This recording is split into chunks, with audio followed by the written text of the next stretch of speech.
Hello my people, welcome back to my channel. I am Sammy Strings. I hope you have gained a lot from the last lessons. Alright, so right now we are going to talk about the chord of C. Chord of C. Now making use of the guitar scale, the guitar fret scale that I talked about during the last lesson. So I want to start with the chord of C now. With the chord of C. Now, if you check one of my lessons that I gave some times ago, you get to know that I gave the chromatics of C. I talked about the tone, semitone principles and the likes. So when I talked about the chromatics of C, I was able to bring out all the chromatics that I have on C. That's the first rule, which is chromatics rule. So the next rule I talked about the tone, semitone, tone, semitone rule. So making use of these two rules, we were able to bring out our scale of C, D, E, F, G, A, then B. And we now have our C forming the same root of another octave. Okay, so now this actually has names. This first C is called the root. My D is major. My E is also major.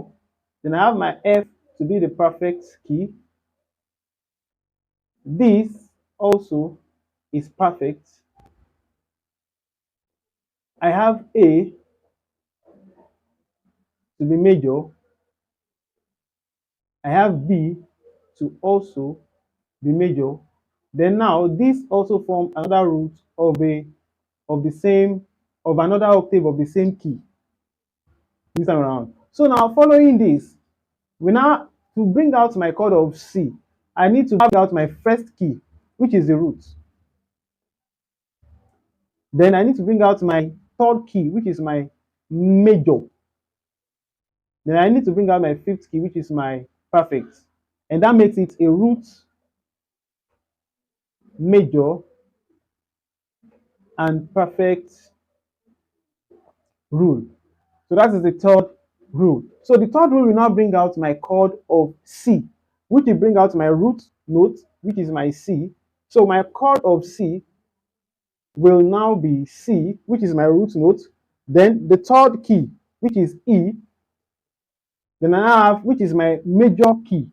Then I have my perfect key, which is my fifth key, which is G. So which makes it the first, the third, and the fifth key. So the first key, which is the root note, and the third of the root note, which is E, then the fifth of that same root note now becomes my chord of C. So if I want to play my chord of C, I must be able to ensure that I have my key of C, of E, and of G being combined together, forming the chord of C. So bringing that now to the guitar fret board, when I talked about the guitar fret scale this time around. So I need to check where I have my key of C, my key of E, and my key of G. Now, looking at this, starting from the very last string, which is string 6, I get to know that I have this E as a free string projection here. So which means that I've already picked my E right here. So I don't need to play anything on any of the fretboard that I have here. Then I can now move to the fifth string. Then I locate where I have my key of either C, E, or G. So when I move to my fifth string here, I get now that I have C closer, which is this. Then immediately when because it has to be one key on a string, one key on a string. So when I'm done with it, then I have to move to the next string that I have, which is my string 4 below. So which means I need to look for where I have a closer key among these three keys that I have right here that makes my chord of C. So when I check this, I get that I have my E located right here, which is closer. Then when I'm done with that, I have to move to the next string, which is below. Then I now have to look for a key that's actually closer to any of these, a key out of all these three keys that is very, very closer to this neck. So from here, I get to know that there's a particular key that is here on fifth string projection, which is G.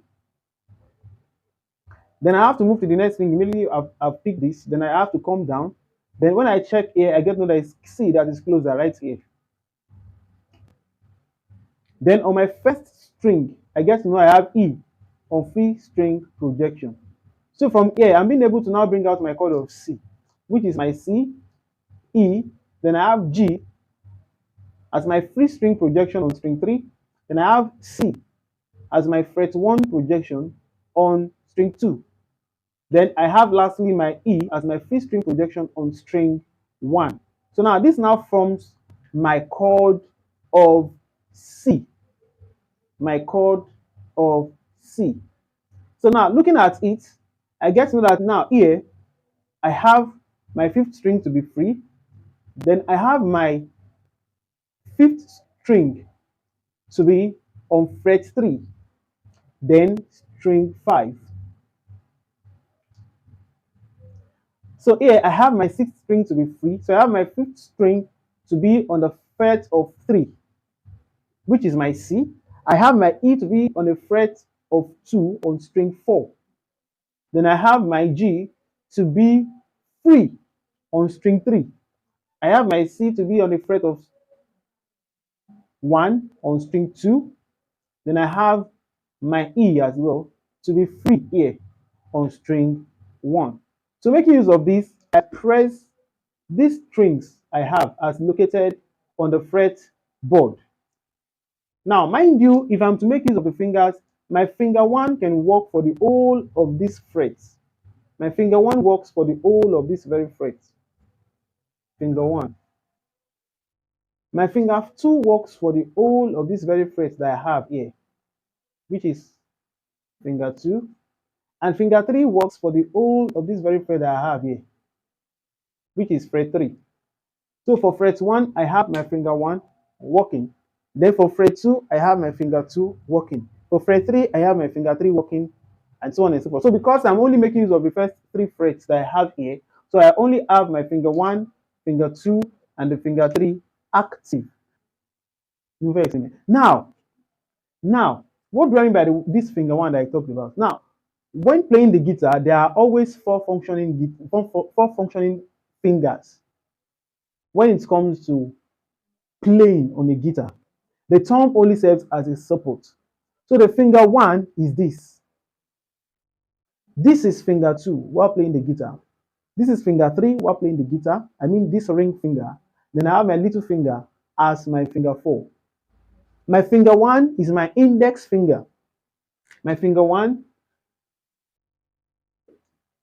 is my index finger. Index finger. My finger 2 is my middle finger.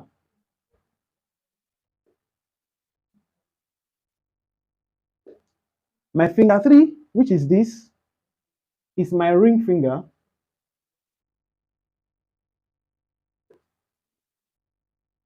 And finger 4 is my little finger.